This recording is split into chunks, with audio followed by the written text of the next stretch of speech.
All right, good morning and thank you for joining us on the Tuesday edition of TVC Breakfast. I'm Veronica Dan Ikboy. Joining me this morning is Ibrahim Shita. Ibrahim? Good morning to you, Veronica. Good morning. A beautiful day it proposes to be. We have an array of issues we will be looking at this morning. Yes, we are now looking at the matter we are still looking at the matter of the NNPCL. Yeah, I wanted to say fuel queues, but no, it is a different dimension, especially with the confessions the NNPCL made. Yes, I call it confession. Yes, I call it still. Absolutely. And then we are also going to talk about the matter of the age limit for writing WAEC, WASC, JAMB, NECO, as it is, the policy put in place by government now that has been raising a lot of concern for some parents, and for others, it's the right way to go. And then we are also going to look at the matter of data, how best we can use that and what developments we see around it. But first, let's begin with this story where the police have declared a British national, Andrew Wynne, with several aliases wanted in connection with terrorism and attempting to overthrow the government during recent demonstrations. According to the first public relations officer, Olumuyiwa Adejobi, the suspect built a network of sleeper cells to topple the government. He and his alleged collaborator, Lucky Ehis Obiyan, are at large, are now the subject of a global manhunt by INTERPOL. Sifon Essien has details. These are now wanted suspects by the police. According to the police, Andrew Wynne and Lucky Obiyan have been indicted for terrorism and attempting to overthrow the government during recent violent demonstrations in the country. He mobilized and deployed several billions of naira to his Nigerian collaborators, urging them to mobilize the public to violently storm police facilities and military barracks, anticipating a bloodbath that will instigate international condemnation of the Nigerian government. These acts are in clear violation of the Terrorism Prevention Act of 2011 and other relevant laws of this country. He says Mr. Wynne owned and operated Eva Valley Bookshop and Stars of Nation schools as cover for his activities. Preliminary findings suggest the orchestrated and funded violent protests, disseminated false information, and engaged in other unlawful activities to create anarchy and justify their illegal plots to overthrow the democratically elected government. Their links with the NLC president are also a subject of investigation.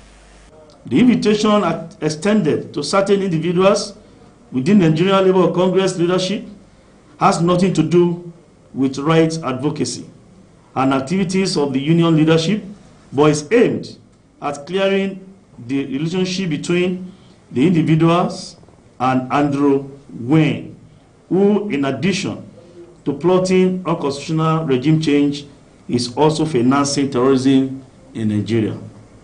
Following the interaction between the police investigation team and the NLC president, there is now a clearer understanding of the focus of the ongoing police investigation and the depth of Andrew Wynne's subversive network and activities.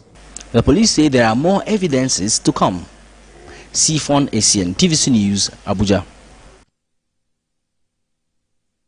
And in a related development, the Briton Andrew Wynne, accused by the Nigerian police force of inciting insurrection against President Bola Tinubu, has charged the Nigerian government not to treat protests as treason. Mr. Wynne, in a statement, reacted to the police's allegation of building a network of sleeper cells to topple Bola Tinubu's administration.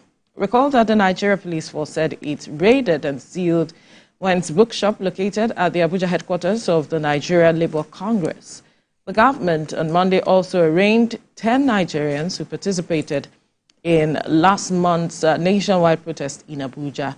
part of the charges against them was that they collaborated with the 70-year-old Briton, quote, with intent to destabilize Nigeria while calling on the military to take over the government from President Bola Tinubu.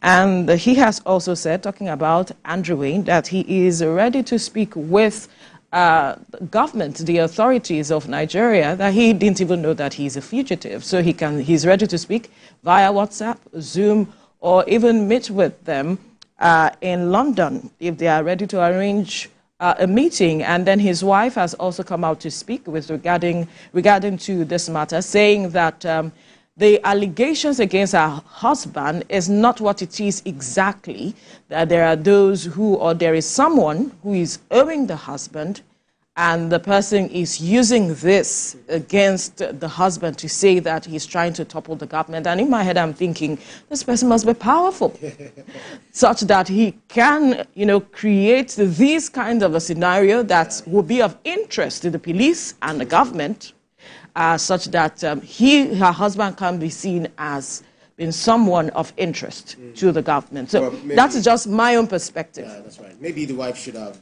gone on to mention the person's name. Yeah, just to make also Nigerians and police to also get in, to investigate and see all of these matters. But one thing is that there can't be any smoke without fire. I mean, absolutely. There can't be any fire without smoke. We know which one comes first. Smoke. Without fire. Yeah. Okay, so it means probably they've been seeing some indications, they've been seeing some signs that, okay, this person might be involved, as well as that of Lucky Obiyan, that they said the local collaborator.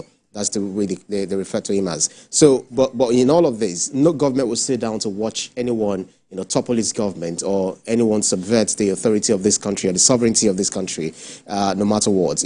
Recall that during the last protest of the End Bad Governance, hashtag End Bad Governance, people went outside to loot, destroy certain infrastructures and all of that, and also waving a foreign country's flag, and that's Russian flag, and that actually speaks volume. And the thought that what happened in Niger, what happened in Chad, what happened in different other neighboring countries might probably be, be replayed in Nigeria. But I know Nigeria is bigger than that, and no government will still sit down to watch all of these things happen. But in all of this, it is very important. These are preliminary investigations. No one is saying that they're guilty until proven to be so. But I feel, just like he had, come out to say that he would definitely is willing to talk to them via any platforms, WhatsApp, anything that they want to talk.